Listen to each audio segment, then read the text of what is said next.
Every morning, in cities across the world, a quiet ritual unfolds.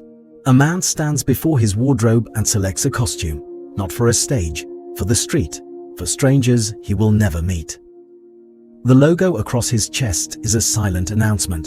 The watch on his wrist is positioned carefully. The car keys land on the cafe table with a particular angle, like a small magnet waiting for eyes. We have accepted this as ambition, but walk through any major city and a strange pattern begins to emerge. Sometimes the flashiest car sits outside the most ordinary house. Sometimes the person dressed in quiet, unbranded clothing holds more financial power than the entire room combined. Appearances, it turns out, can be surprisingly misleading.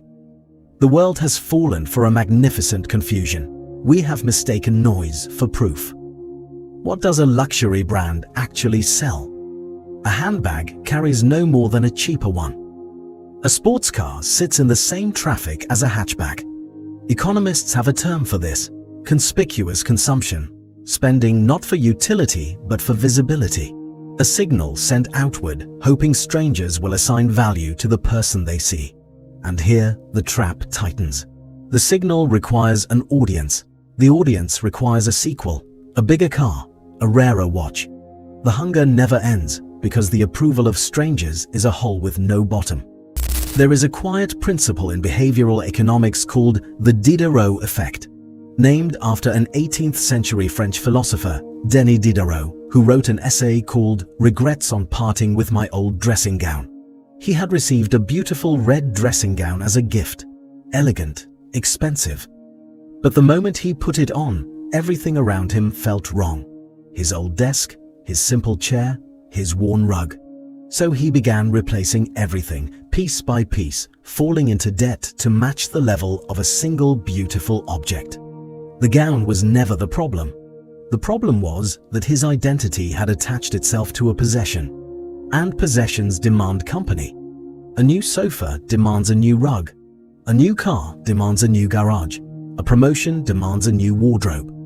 The spiral spins so quietly that most people never name it.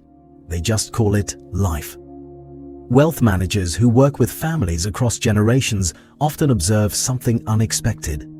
Many of their clients, the ones who have held onto money for decades, live far below what outsiders would expect. Not all, of course. Some enjoy luxury openly. But a surprising number simply lose the need to perform. That burning desire for recognition from people you may never see again starts to feel less like success and more like a tax. A tax many eventually decide to stop paying. Why? The answer is not moral. It is mathematical.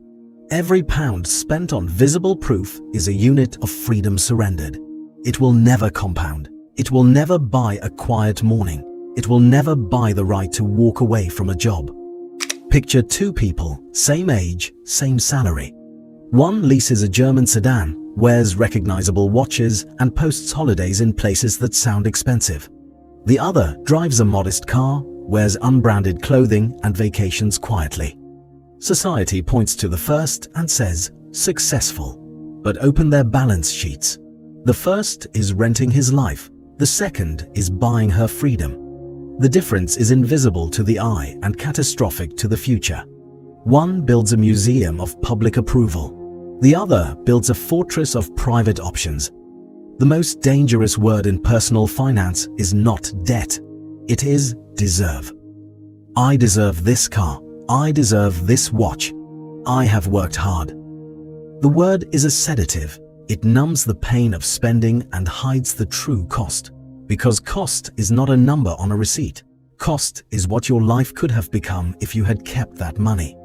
Economists call this opportunity cost. The road not taken, the freedom not purchased. You are not buying an object. You are trading a piece of your future day by day for a nod from a stranger at a traffic light. There is an old saying that money talks but wealth whispers. But perhaps even that is too loud. True financial independence does not even whisper. It is silent. It is a number on a screen that says you are free to leave, free to say no, free to sit in a park on a Tuesday morning while the world chases status. That is not frugality. That is strategy. Because the point of money was never to impress others. The point of money was to stop caring what others think.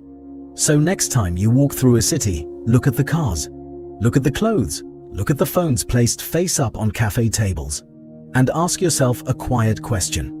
Who is financially independent here, and who is merely dressed for the role? The people with the most to prove often carry the most expensive props, and the person with the most options is probably sitting in the corner in plain clothes, looking at no one, owing nothing, completely at peace.